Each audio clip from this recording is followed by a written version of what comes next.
Hi friends, പുതിയൊരു വീഡിയോയിലേക്ക് എല്ലാവർക്കും സ്വാഗതം. പ്രേമ ആരും കാണാതെ ദേവികയുടെ ഫോണിലേക്ക് വിളിക്കുകയാണ്. രംഗൻ്റെ ഫോണിൽ നിന്നാണ് വിളിക്കുന്നത്. അപ്പോൾ വിഷ്ണുവും ചന്ദ്രയും വന്നു പോയതിനെ കുറിച്ചുള്ള കാര്യം പറയാനാണ് ദേവികയ്ക്ക് വിളിക്കുന്നത്. അപ്പോൾ ഫോൺ കോൾ കണ്ടതോടുകൂടി ഫോൺ എടുത്ത് ചോദിക്കുകയാണ്, ഹലോ എന്താ അമൃതേട്ട എന്ന് ചോദിക്കുമ്പോൾ പ്രേമ പറയണ, അമൃതേട്ടനല്ല, ഞാനാണ്, പ്രേമിച്ചിയാണ്, എന്നെ ഒരു കാര്യം അറിയിക്കാനാണ് വിളിച്ചത്. ആ വിഷ്ണുവും ചന്ദ്രയും കൂടി ഇന്ന് ഇവിടേക്ക് വന്നിരുന്നു. ഞാൻ ആ വിഷ്ണുവിന് കണക്കിന് കൊടുത്തിട്ടുണ്ട്. എന്നിട്ട് ചന്ദ്രയും കൊണ്ട് അവൻ ഇവിടെ നിന്ന് ഓടിപ്പോയിട്ടുണ്ട്. അവനെ അങ്ങനെ വിട്ടാൽ ശരിയാവില്ലല്ലോ, അതുകൊണ്ടാണ് ഞാൻ അങ്ങനെ ചെയ്തത്. പക്ഷേ അവന് കാര്യം മനസ്സിലായിട്ടുണ്ട് എന്നാണ് എനിക്ക് തോന്നുന്നത്. ഞാനിപ്പോൾ ഈ കാണിച്ചതെല്ലാം വെറും അഭിനയമാണോ എന്ന് അവന് സംശയിട്ടുണ്ട് എന്നാണ് എനിക്ക് തോന്നുന്നത്. അപ്പോൾ അതെന്താ അങ്ങനെ? അല്ല, എനിക്കങ്ങനെ തോന്നി. അവൻ്റെ പെരുമാറ്റത്തിൽ ഞാൻ എല്ലാം അറിഞ്ഞുകൊണ്ട് മനഃപൂർവ്വം പെരുമാറുകയാണെന്നുള്ളത് അവന് മനസ്സിലായിട്ടുണ്ടോ എന്ന് എനിക്ക് തോന്നുന്നുണ്ട്. അങ്ങനെ അവൻ മനസ്സിലാക്കുകയാണെങ്കിൽ അങ്ങനെ മനസ്സിലാക്കിക്കോട്ടെ ചേച്ചി, അങ്ങനെ ശരിയാവില്ല ദേവിക. കാരണം നമ്മൾ ഇത്രയും കഷ്ടപ്പെട്ടതൊക്കെ വെറുതെയാവും. അവരെ മനസ്സിലാവാതിരിക്കാൻ വേണ്ടിയാണല്ലോ ഞാൻ ഇങ്ങനെയൊക്കെ ചെയ്തത്. ഇനിയിപ്പോൾ അവരെങ്ങാനും ഞാൻ എല്ലാ സത്യവും അറിഞ്ഞുകൊണ്ടാണ് ഇങ്ങനെ പെരുമാറുന്നത് എന്ന് മനസ്സിലാക്കിയാലേ അവർ പിന്നെ മുന്നും പിന്നും നോക്കാതെ എന്തെങ്കിലുമൊക്കെ ചെയ്തു കളയും. അത് ഏറ്റവും കൂടുതൽ ബാധിക്കുന്നത് നിന്നെയും സിദ്ധുവിനെയും ആയിരിക്കും. പിന്നെ എന്തു ചെയ്യണമെന്നാണ് ചേച്ചി പറഞ്ഞു വരുന്നത്? രണ്ടുപേരും തമ്മിലുള്ള കല്യാണം കഴിഞ്ഞു എന്നുള്ളതിനുള്ള നമുക്ക് തെളിവാണ് ലഭിക്കേണ്ടത്. അവരുടെ ഡിവോഴ്സ് പേപ്പർ ഒറിജിനൽ അവളുടെ കയ്യിലുണ്ട്. അതിൻ്റെ ഒരു ഫോട്ടോ കോപ്പി നമ്മളെ കയ്യിലും വേണം. അതാണ് ഇനി നമ്മൾ കണ്ടുപിടിക്കേണ്ടത്. വെച്ച് നമുക്കൊരു കളി കളിക്കാം. അപ്പോൾ ദേവിക്ക് പറയണേ, ചേച്ചി പറഞ്ഞത് എനിക്ക് മനസ്സിലായി. എത്രയും പെട്ടെന്ന് ആ കാര്യം ഞാൻ ഏറ്റു. ഞാനത് കണ്ടുപിടിച്ചോളാം. അവൾക്കെതിരെയുള്ള തെളിവല്ലേ, എത്രയും പെട്ടെന്ന് ഞാൻ കണ്ടുപിടിക്കുക തന്നെ ചെയ്യും. അപ്പോൾ പ്രേമ പറയണ, മോളെ നല്ല സൂക്ഷിക്കണം, അവരറിയരുത്, എല്ലാം രഹസ്യമായിരിക്കണം എന്നൊക്കെ പറഞ്ഞ ശേഷമാണ് ഫോൺ വെക്കുന്നത്. അങ്ങനെ ദേവിക നേരെ പ്രിയയുടെ അടുത്തേക്ക് ചെല്ലാണ്. അപ്പോൾ പ്രിയ കാറൊക്കെ ക്ലീൻ ചെയ്യുകയാണ് കേട്ടോ. പ്രിയ, നിന്റെ ഒരു സഹായം എനിക്ക് വേണം. എന്താ ചേച്ചി? അല്ല, നിന്റെ ഏട്ടൻ്റെ ക്ലാസ്മേറ്റ് ആണല്ലോ വിഷ്ണുവിനെ കുറിച്ചുള്ള കാര്യമാണ് എനിക്കറിയേണ്ടത്. വിഷ്ണു കല്യാണം കഴിഞ്ഞതാണോ? അവൻ എവിടെ വെച്ചാണ് കല്യാണം കഴിഞ്ഞത്? പറ്റുമെങ്കിൽ അതിൻ്റെ ഒരു ഫോട്ടോയോ അങ്ങനെ എന്തെങ്കിലുമൊക്കെ എനിക്ക് സംഘടിപ്പിച്ച് തരണം. എന്താ ചേച്ചി, വല്ല പ്രശ്നവുമുണ്ടോ? പ്രശ്നം ഇതുവരെ ഇല്ല, പക്ഷേ ഇനി അങ്ങ് പ്രശ്നം ഉണ്ടാവാതിരിക്കാനാണ് ഞാൻ ഇങ്ങനെ ഒരു മുൻകരുതൽ എടുക്കുന്നത്. പ്രിയ പറയണ, ഞാൻ ഏട്ടനോട് സംസാരിക്കാം ചേച്ചി. ദേവിക പറയണ, ആ ശരത്ത് എത്രയും പെട്ടെന്ന് ജാമ്യത്തിൽ ഇറങ്ങും. അതിൻ്റെ മുന്നേ ചന്ദ്രയുടെ കാര്യത്തിനൊരു തീരുമാനം ഉണ്ടാക്കണം. ചന്ദ്ര കാരണം ഇനി ഒരിക്കലും ആ വീട്ടുകാർക്ക് ഒരു ദോഷം ഉണ്ടാവരുത്. അതിനു വേണ്ടിയാണ്. പ്രിയ പറയണ, അല്ല, ഡിവോഴ്സ് കേസൊക്കെ ഫയൽ ചെയ്തതല്ലേ ചേച്ചി? അപ്പം പിന്നെ അവൾക്ക് അവിടെ നിന്ന് എന്തായാലും ഇറങ്ങേണ്ടി വരുമല്ലോ. അതൊക്കെ ശരിയാണ്. പക്ഷേ വിഷ്ണു പുറത്തിറങ്ങിയ സ്ഥിതിക്ക് അവൾ ചിലപ്പോൾ കാല് മാറാനും സാധ്യതയുണ്ട്. അതെങ്ങനെ ശരിയാവും? അത് ചതിയല്ലേ ചേച്ചി? അതൊക്കെ ശരിയാണ്. വാക്കല്ലേ അവൾ കൊടുത്തിട്ടുള്ളൂ. ആ വാക്ക് മാറാനും അവൾക്ക് ഒരു മടിയും ഉണ്ടാവില്ല. കല്യാണത്തിൻ്റെ അന്ന് തന്നെ താലി കഴുത്തിൽ കെട്ടിയ ഉടനെ തന്നെ അവൾ മണ്ഡപത്തിൽ വെച്ച് തലി പൊട്ടിച്ച് വലിച്ചെറിഞ്ഞവളാണ്. അതുകൊണ്ടാണ്.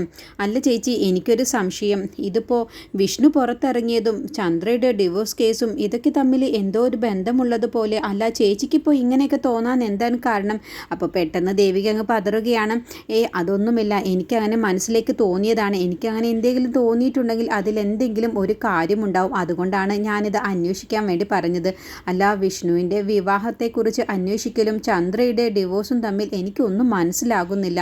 ദേവിക പറയണേ, നീ കൂടുതൽ ചിന്തിക്കാതെ ഞാൻ പറഞ്ഞ ജോലി നീ ആദ്യം കണ്ടുപിടിക്കുക. അതിൻ്റെ പുറകെ ബാക്കിയുള്ള സംശയത്തിനുള്ള ഉത്തരമൊക്കെ നിനക്ക് തന്നെ കിട്ടുമെന്ന് പറഞ്ഞ് ദേവിക അങ്ങ് പോവാണ്. പിന്നീട് മാലിനിയും നിരഞ്ജനും കൂടി സംസാരിക്കുകയാണ്. അപ്പോൾ മാലിനിയോട് നിരഞ്ജൻ മരണത്തെക്കുറിച്ച് പറഞ്ഞതും അമ്മയെ എന്നിട്ട് നീ നോക്കണം എന്നൊക്കെ പറഞ്ഞത് കേട്ടപ്പോൾ മാലിനിക്ക് വല്ലാത്ത ടെൻഷൻ ആവാൻ കേട്ടോ. അപ്പോൾ മാലിനി പറയണേ, ഇനി മേലിൽ നിരഞ്ജൻ ഇങ്ങനെയൊന്നും സംസാരിക്കരുത്. ഇതിനെ എനിക്ക് നഷ്ടപ്പെട്ട് തിരിച്ചു കിട്ടിയതാണ്. അതുകൊണ്ട് ഇനി ഒരു വേർപാടിൻ്റെ കാര്യത്തെക്കുറിച്ച് നിരഞ്ജൻ ഒരിക്കലും ഇങ്ങനെ സംസാരിക്കരുത്. എനിക്കത് സഹിക്കാൻ കഴിയില്ല. നിരഞ്ജന് ഒന്നും സംഭവിക്കില്ല എന്ന് ഞാനല്ലേ ഉറപ്പ് തരുന്നത്, എന്നെ ഒന്ന് വിശ്വസിക്കുക എന്ന് പറഞ്ഞ് മാലിനി നിരഞ്ജനെ അങ്ങ് ആശ്വസിപ്പിക്കുകയാണ് കേട്ടോ. അങ്ങനെ നിരഞ്ജനും മാലിനിയും കൂടി അവിടെ നിന്നും അങ്ങ് പോവാണ്. അങ്ങനെ മാലിനിയെ വീട്ടിലാക്കിയ ശേഷം നിരഞ്ജൻ വീട്ടിലേക്ക് തിരിച്ചു വരികയാണ്. അങ്ങനെ ഒന്നും മിണ്ടാതെ ആലോചനയോട് കൂടിയാണ് നിരഞ്ജൻ അവിടെ ഇരിക്കുന്നത്. അപ്പോൾ അത് കണ്ടുകൊണ്ട് അക്ഷര വരികയാണ്. എന്നിട്ട് അക്ഷര നിരഞ്ജനോട് ചോദിക്കുകയാണ്, നിങ്ങൾക്ക് എന്നോടൊന്നും സംസാരിക്കാനില്ലേ? ഇല്ല, സംസാരിച്ചാൽ അത് വഴക്കായി മാറുകയല്ലേ? നിങ്ങൾ എന്താ ഇങ്ങനെ എന്നോട് പെരുമാറുന്നത്? നിങ്ങൾ എൻ്റെ ഒരു കാര്യവും ശ്രദ്ധിക്കുന്നില്ല. ഞാൻ നിങ്ങളുടെ ഭാര്യയല്ലേ? നിങ്ങൾ എന്താ എന്നോട് ഇങ്ങനെയൊക്കെ പെരുമാറുന്നത്? ഞാൻ എന്ത് തെറ്റാണ് ചെയ്തത്? നിങ്ങൾക്ക് എന്നോടൊന്നും സംസാരിക്കാനില്ലേ? ഇല്ല, എനിക്കൊന്നും സംസാരിക്കാനില്ല എന്നല്ലേ നിന്നോട് ഞാൻ പറഞ്ഞത്. നിങ്ങൾ പുറത്തു പോയി പല ആളുകളുമായി സംസാരിക്കുന്ന ആളല്ലേ. എൻ്റെ അവസ്ഥ അങ്ങനെയല്ലല്ലോ. ഞാൻ ഇവിടെ തന്നെയല്ലേ ഇരിക്കുന്നത്. എനിക്ക് നിങ്ങളല്ലാതെ മറ്റാരാണ് സംസാരിക്കാനുള്ളത്? ഞാനൊന്ന് ഭക്ഷണം കഴിച്ചോ എന്ന് പോലും നിങ്ങൾ ചോദിക്കുന്നില്ലല്ലോ. അതെന്താ, നീ കൊച്ചുകുട്ടിയൊന്നുമല്ലല്ലോ. നീ എന്തായാലും ഭക്ഷണം കഴിച്ചിട്ടുണ്ടാകുമെന്ന് എനിക്കറിയാം. ഇങ്ങനെ ആയിരുന്നില്ല ഓർമ്മയില്ലല്ലോ? നിങ്ങൾക്ക് എന്നോട് എന്ത് സ്നേഹമായിരുന്നു, ഇപ്പം എന്താ നിങ്ങൾ എന്നോട് ഇങ്ങനെ പെരുമാറുന്നത്? നീ എന്നോട് ഇങ്ങനെയാണല്ലോ പെരുമാറുന്നത്. അപ്പോൾ നിങ്ങൾ പറഞ്ഞു വരുന്നത് എന്താണ്? എനിക്കാണ് സ്നേഹമില്ലായ്ക, ഞാനാണ് പ്രശ്നക്കാരി എന്നാണോ? അതെ, ഞാൻ തെറ്റ് ചെയ്യാത്തത് കൊണ്ട് ഞാൻ പ്രശ്നക്കാരനല്ല എന്ന് എനിക്കറിയാം. ഞാൻ ഇവിടെ നിന്ന് ദേഷ്യപ്പെട്ട് ഇറങ്ങിപ്പോയതാണ്, എന്നിട്ടും ഞാനായിട്ടാണ് തിരിച്ചു വന്നത്. അപ്പോൾ ഇങ്ങനെയാണെങ്കിൽ നിങ്ങൾക്ക് അധികം വൈകാതെ തന്നെ എന്നെ ഇഷ്ടപ്പെടാതിരിക്കുമല്ലോ, നിങ്ങൾ എന്നിൽ നിന്നും അകന്നു പോകാൻ സാധ്യതയുണ്ടല്ലോ. അതെ, ഇങ്ങനെ പെരുമാറുകയാണെങ്കിൽ ഞാൻ അങ്ങനെ തന്നെ ചെയ്യും. അപ്പോൾ നിങ്ങൾ പറഞ്ഞു വരുന്നത് ഞാനാണ് മുഴുവൻ തെറ്റും ചെയ്യുന്നത് എന്നാണോ? ഞാൻ തെറ്റ് ചെയ്യാത്തത് കൊണ്ട് വിശ്വാസം അങ്ങനെ തന്നെയാണ്. ഞാൻ തെറ്റൊന്നും ചെയ്തിട്ടില്ല. നിങ്ങൾ രണ്ടുപേരുമാണ് എന്നെ ചോദ്യം ചെയ്യുന്നതും ഞാൻ എന്തോ തെറ്റ് ചെയ്തു എന്നൊക്കെ പറഞ്ഞ് നിങ്ങൾ എന്നെ അവഗണിക്കുന്നതും. അങ്ങനെ പറഞ്ഞ് സംസാരിക്കുമ്പോഴാണ് മാലിനിയുടെ കോള് നിരഞ്ജന് വരുന്നത്. അപ്പോൾ നിരഞ്ജൻ ആ കോൾ എടുക്കുകയാണ് കേട്ടോ. എന്നിട്ട് മാലിനി പറയാണ്, നിരഞ്ജ, എനിക്ക് ഇന്നാളത്തെ പോലെ ഒരു തലകറക്കമുണ്ടായി, ബോധം പോവലുണ്ടായി, എനിക്കിപ്പോൾ വല്ലാത്ത ക്ഷീണമുണ്ട്, ഞാനിവിടെ വീട്ടിൽ തനിച്ചാണ്, നിരഞ്ജൻ പെട്ടെന്നൊന്ന് വീട്ടിലേക്ക് വരുമോ? അത് കേട്ടപ്പോൾ നിരഞ്ജൻ, അയ്യോ എന്നിട്ട് കുഴപ്പമൊന്നും ഉണ്ടായില്ലല്ലോ എന്ന് ചോദിക്കുമ്പോൾ, ഇല്ല, എനിക്കെന്തോ വല്ലാത്ത ഒരു ക്ഷീണം വരുന്നുണ്ട്, അതുകൊണ്ട് നിരഞ്ജൻ ഒന്ന് ഇവിടേക്ക് പെട്ടെന്ന് വരുമോ എന്ന് ചോദിക്കുമ്പോൾ നിരഞ്ജൻ, അതിനെന്താ, ഞാൻ പെട്ടെന്ന് വീട്ടിലേക്ക് വരാമെന്ന് പറഞ്ഞ് ഫോൺ വയ്ക്കുകയാണ്. അപ്പോൾ നിരഞ്ജൻ ഒന്നും മിണ്ടാതെ പോകുന്നത് കാണുമ്പോൾ അക്ഷര ചോദിക്കുകയാണ്, നിങ്ങൾ എവിടേക്കാണെന്ന് ചോദിക്കുമ്പോൾ, അതിന് എന്നോട് പറയാൻ എനിക്ക് താല്പര്യമില്ല എന്ന് പറഞ്ഞ് ഒന്നും മിണ്ടാതെ നിരഞ്ജൻ അങ്ങ് ദേഷ്യപ്പെട്ട് ഇറങ്ങി പോകാൻ കേട്ടോ. അതോടുകൂടി അക്ഷര എന്തിനാണ് ഇങ്ങനെ പെരുമാറുന്നത് എന്നുള്ള വിഷമത്തോടു കൂടിയാണ് ഇരിക്കുന്നത്. അപ്പോൾ ഇതെല്ലാം തന്നെ ജയശങ്കർ കാണുന്നുണ്ട്. അങ്ങനെ ജയശങ്കറിന് കുടിക്കാനുള്ള വെള്ളവുമായിട്ട് കാഞ്ചന ചെല്ലുകയാണ്. ദാ ഏട്ടാ എന്ന് പറഞ്ഞു കൊടുക്കുമ്പോൾ, അല്ല, എവിടേക്കാണ് അവൻ പോയത്? അറിയില്ല. ആര്?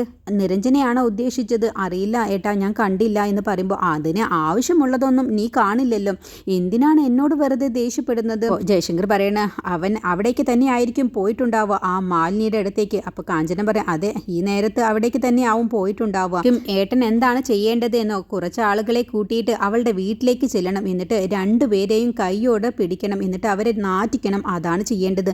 അങ്ങനെ ആകുമ്പോൾ അവളും ഒന്ന് പഠിക്കും. അപ്പോൾ ജയശങ്കർ പറയണം, അതിൻ്റെ ഒന്നും ആവശ്യമില്ല, അങ്ങനെ ഒന്നും ചെയ്യേണ്ട, നാണക്കേട് ഞാൻ കൂടി സഹിക്കേണ്ടേ? അപ്പോൾ കാഞ്ചന പറയണ, അതൊക്കെ ശരി തന്നെയാണ് ഏട്ടൻ പറഞ്ഞത്, പക്ഷെ അക്ഷത എത്രയാന്ന് വെച്ചാൽ ഇതൊക്കെ സഹിക്കുക? അവളുടെ അവസ്ഥ ആലോചിച്ചിട്ടാണ് എനിക്ക് വിഷമം വരുന്നത്. അപ്പോൾ ജയശങ്കർ പറയണ, ഇതൊക്കെ ഞാനും അനുഭവിച്ചതാണ്. അന്ന് നിൻ്റെ മോനും അവളും കൂടി ഒരുപാട് എന്നെ നാണം കെടുത്തിയില്ലേ? ആ സമയത്ത് ഞാൻ അവളെ ശപിച്ചിട്ടുണ്ടായിരുന്നു. ആ ശാപമാണ് ഇപ്പോൾ അവൾക്ക് കിട്ടിയിട്ടുള്ളത്. പക്ഷേ അവളിങ്ങനെ വേദനിക്കുമ്പോൾ അത് എനിക്ക് കൂടിയാണ് വേദന ഉണ്ടാക്കുന്നത്. എൻ്റെ മോളെ ആ സമയത്ത് ഞാൻ ശപിച്ചെങ്കിലും അത് ഇങ്ങനെ ഒരു തിരിച്ചടി അവൾക്ക് കൊടുക്കുമെന്ന് ഞാൻ ഒരിക്കലും പ്രതീക്ഷിച്ചില്ല. അവളുടെ കണ്ണീരും ഞാൻ തന്നെ കാണണമല്ലോ എന്നൊക്കെ വിഷമത്തോടു കൂടി പറയുമ്പോൾ കാഞ്ചന പറയാണ്, ഏട്ടൻ വിഷമിക്കേണ്ട, ഇതിനൊരു പോംവഴി ഞാൻ തന്നെ കണ്ടോളാം.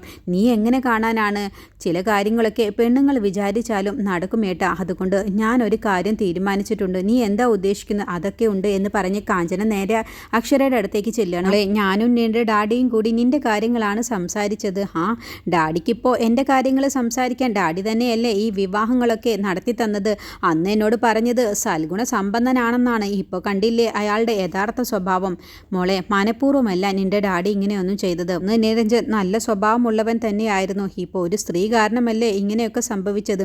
അപ്പോൾ അക്ഷര പറയണേ, എന്താണ് അപ്പച്ചി ഈ പറയുന്നത്? ഒരു സ്ത്രീ വിചാരിച്ചാൽ ഇളകിപ്പോകാവുന്ന മനസ്സാണ് ഒരു ആണിൻ്റേത്, അത്രയ്ക്കൊക്കെ ഉള്ളൂ ആണിൻ്റെ മനസ്സ്. കാഞ്ചന പറയണേ, ഒരു സ്ത്രീ വിചാരിച്ചാൽ ഇളകാത്ത ഒരു മനസ്സും ആണിനില്ല. അതാണ് നിരഞ്ജൻ ഇപ്പോൾ സംഭവിച്ചിട്ടുള്ളത്. അതുകൊണ്ട് മോൾ ഒരു കാര്യം ചെയ്യണം, ആ മാലിനിയെ നീ പോയി ഒന്ന് കാണണം, അവളോട് കാര്യങ്ങളൊക്കെ സംസാരിക്കണം. എന്താ അപ്പച്ചി പറയുന്നത്? ഞാൻ അവളുടെ കാല് പോയി പിടിച്ച് എൻ്റെ ഭർത്താവിനെ വിട്ടുതരണം എന്നുള്ളത് അവളോട് യാചിക്കണമോ? ഞാൻ അങ്ങനെയല്ലേ ഉദ്ദേശിച്ചത്. ചില കാര്യങ്ങളൊക്കെ നേരിട്ട് പോയി സംസാരിച്ചാൽ അവൾക്ക് മനസ്സിലാവും. അപ്പോൾ പിന്നെ നീ പറയുന്നത് പോലെ ചെയ്യ്. അവൾക്ക് എന്തെങ്കിലും മനസ്സലിവ് തോന്നിയാലോ? നീ വരാൻ പോകുന്ന കാര്യത്തെക്കുറിച്ചൊന്നും ചിന്തിക്കേണ്ട. അവളുടെ മുന്നിൽ പോയി നാണം കെടുകയാണ് എന്നൊന്നും നീ ചിന്തിക്കേണ്ട. നീ ആദ്യം ഞാൻ പറഞ്ഞതുപോലെ ചെയ്തു നോക്കിയെന്ന് പറഞ്ഞ് അക്ഷരയെ മാലിനിയെ കണ്ട് സംസാരിപ്പിക്കാൻ വേണ്ടി കാഞ്ചന നിർബന്ധിക്കുകയാണ് കേട്ടോ. പിന്നീട് സിദ്ധുവിൻ്റെ അടുത്തേക്ക് ചന്ദ്ര വരികയാണ്. ഇതിനോട് പറയണേ, ഡേറ്റ് ഇപ്പോൾ അടുത്ത് തന്നെ കിട്ടിയിട്ടുണ്ടല്ലോ, ഇതിപ്പോൾ ആദ്യമായിട്ടാണ് ഇത്ര പെട്ടെന്ന് ഡേറ്റൊക്കെ കിട്ടുന്നത്. അപ്പോൾ സിദ്ധു പറയണേ, ഞാനും നീയും പെട്ടെന്ന് തന്നെ പിരിയണമെന്നായിരിക്കും ദൈവത്തിൻ്റെ തീരുമാനം, അതുകൊണ്ടായിരിക്കും. അതൊക്കെ ശരിയാണ്. ഇതിപ്പോൾ കുറച്ച് പേരൊക്കെ അറിഞ്ഞു തുടങ്ങിയിട്ടുണ്ട്. എല്ലാവരും എന്നോട് ചോദിക്കുന്നത് നഷ്ടപരിഹാര തുക എന്താണ് നിനക്ക് കിട്ടുക എന്നാണ്. നഷ്ടപരിഹാര തുകയോ? നിനക്ക് ഞാൻ 1 രൂപ പോലും തരില്ല.